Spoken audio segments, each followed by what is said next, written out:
ఇది ఎక్కడ దారుణంరా? ఈ పనులు ఏంట్రా? ఈ చండాలం ఏంట్రా? నాయన ఏం చేయాలనుకుంటున్నారా భారతదేశాన్ని? పొండ్రా బాబు. అమ్మాయి అక్కడే చర్చిలోనే ప్రాణాలు వదిలేసిందండి. చర్చిలోనే చనిపోయిందండి పిల్ల.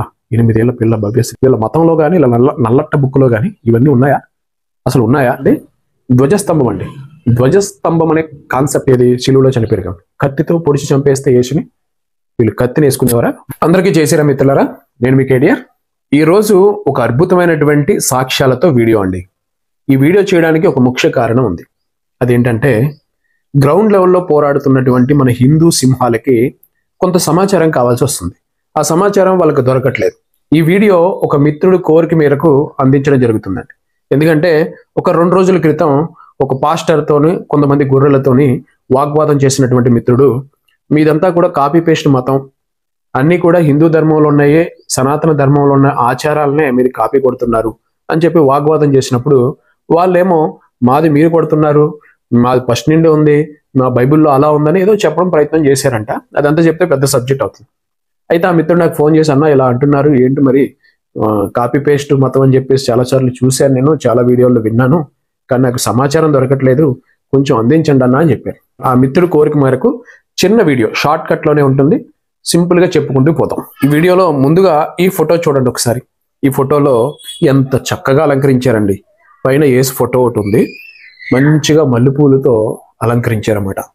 ఈ కింద ఒక పుస్తకం ఉంది, ఆ పుస్తకం కింద ఒక మంచి ఎర్ర పువ్వు పెట్టారన్నమాట.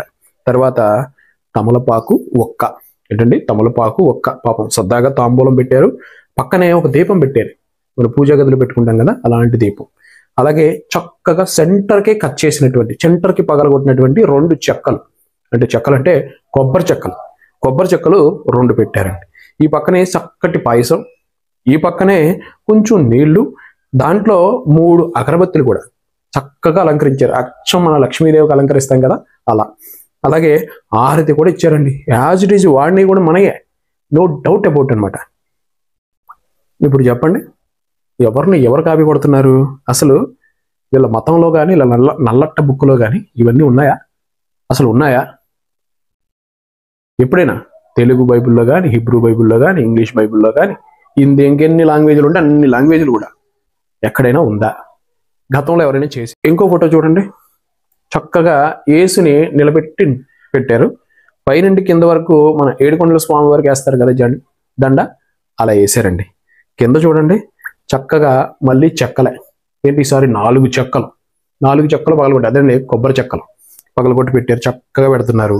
ఈ పక్కనేమో పండ్లు బేసని, ఇంకా పువ్వులతో ముగ్గు వేసి సరదాగా కింద ఒక దీపం పెట్టారండి. మట్టి పొమ్మిది ఒకటి పెట్టారు, ఈ పక్క నీళ్లు పెట్టారు, శుభ్రంగా లైటింగ్ పెట్టారు, వెనకాల పూలు పెట్టారు, ఒక స్టేజ్ పెట్టారు. అబ్బబ్బబ్బబ్బా, భోగమే భోగం. అబ్బా, ఎంజాయ్ చేస్తున్నాడు నిజంగా యేసు. నిజంగా ఆయనకి ఇవన్నీ చేస్తారని తెలుసుంటే ఆశ్చర్యపోతాం. ఇవన్నీ ఎందుకులే కానండి, ఇంత దారుణంగా ఉంది. అరే, విగ్రహారాధన దోషం, విగ్రహారాధన పాపం, ప్రకృతిని కాదు దైవాన్ని ప్రేమించండి అని చెప్పేది మీరే కదరా.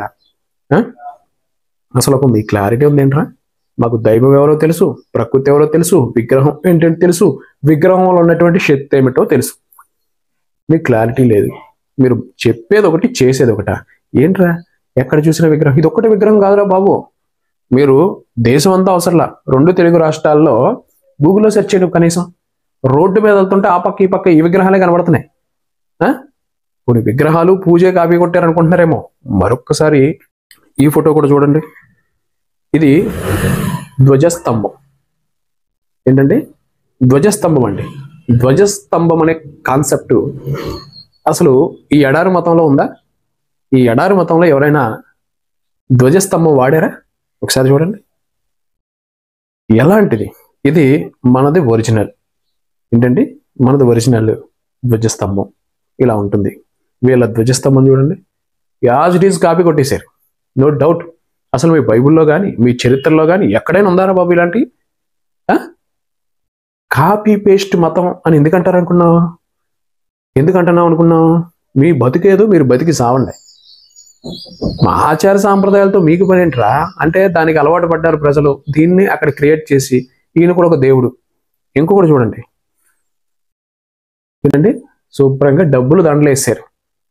మన దేవీ నవరాత్రుల సమయంలో అమ్మవారికో లేకుంటే గణపతి ఉత్సవాలు, లేకపోతే వినాయక చవితి సందర్భంలో మన గణపయ్యకి వేసి కూరగాయల దండలు అవి వేసి వాళ్ళ భక్తిని వినూత్నంగా చాటుకుంటూ ఉంటారు.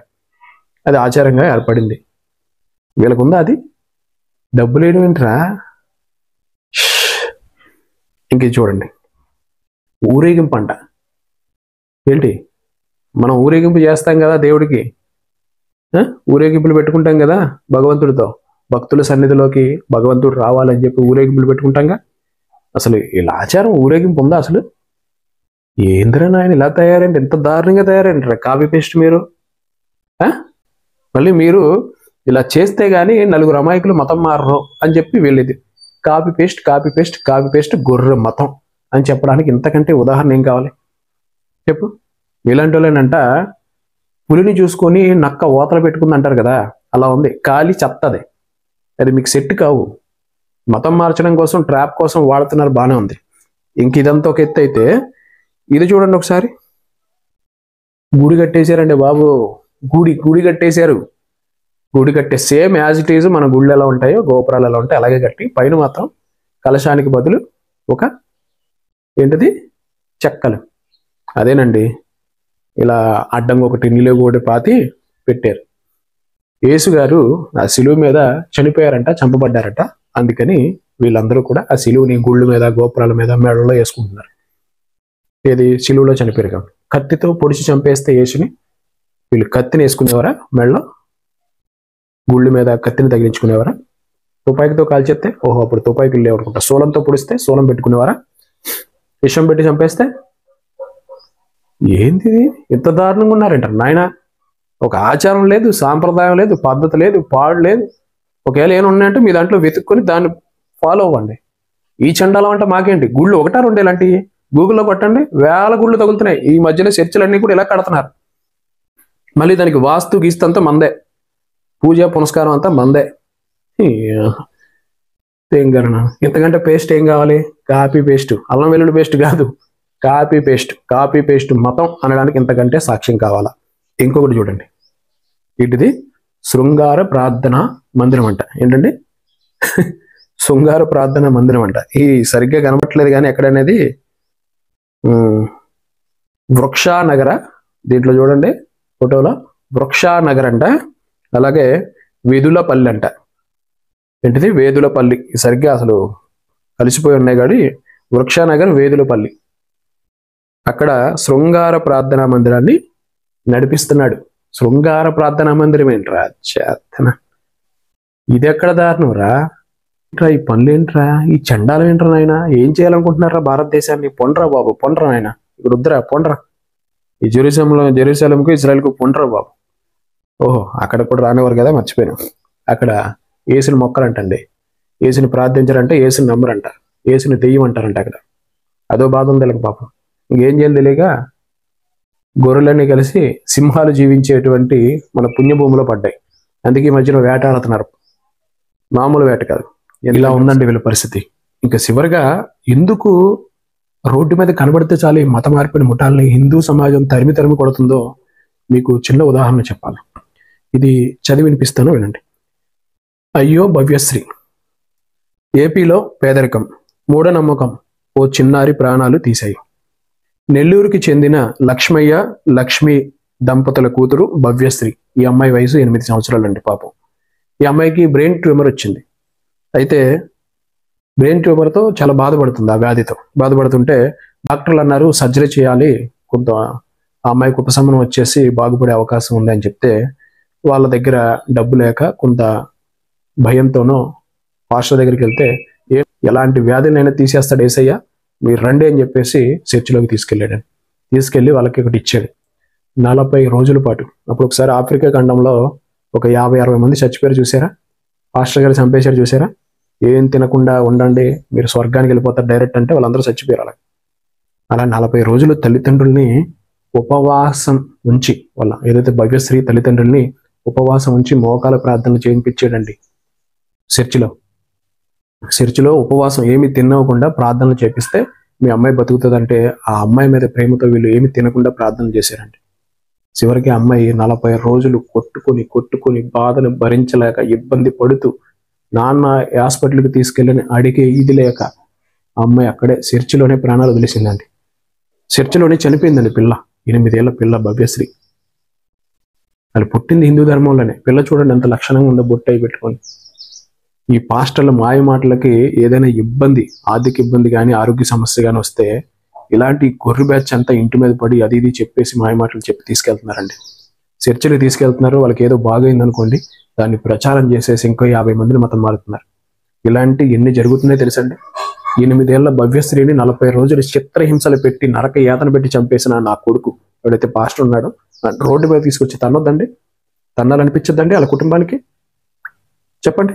అలా బాధపడిన వాళ్ళ తల్లిదండ్రులు, వాళ్ళ కుటుంబం రెండోసారి వాళ్ళ ఊర్లో ఎవడైనా ఇలాంటి వాడు వస్తే వదులుతారు? చెప్పులతో కొడతారా లేదా? చెప్పండి. అలాగా వాళ్ళు ఆవేదన చెంది బయటకు వచ్చి ప్రస్తుతం ఆంధ్రప్రదేశ్లో మీరు చూశారుగా, గత 15 రోజుల నుంచి ఒక 50 సాక్ష్యాలతో వీడియోలు పెట్టారు. ఎక్కడ చూడండి తరిమి తరిమి కొడుతున్నారు వాళ్ళని.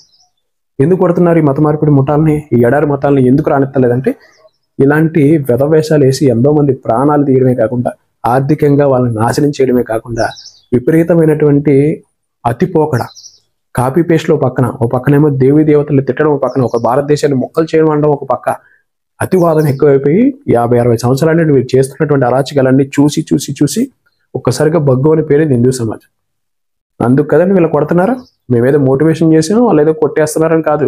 ఈ మోటివేషన్ చేసినంత మాత్రం ఎవరో మారరు. వాళ్ళు ఎదుర్కొన్నటువంటి బాధల్ని, ఆవేదనని వాళ్ళ మీద చూపిస్తున్నారు. ఇంత దారుణం. 40 రోజులు చిత్రహింసలు పెట్టి చంపేశారండి పిల్లలు. ఇంతకంటే దారుణమా? చెప్పండి. ఇది రేప్ కేసు కంటే, మర్డర్ కేసు కంటే దారుణమైన శిక్ష చేయాలి దీనికి. చెత్త నా కొడుకులారా, ఎక్కడ చూసిన ఇదే పనులు. జై శ్రీరామ్, భారత్ మాతాకి జై. ఈ వీడియోని వీలైనంత ఎక్కువగా హిందూ సమాజంలోకి తీసుకెళ్ళండి. ఎక్కువ మందిలో చైతన్యం తీసుకురండి. గ్రామంలో కూడా ఇలాంటి చైతన్యం రావాలి.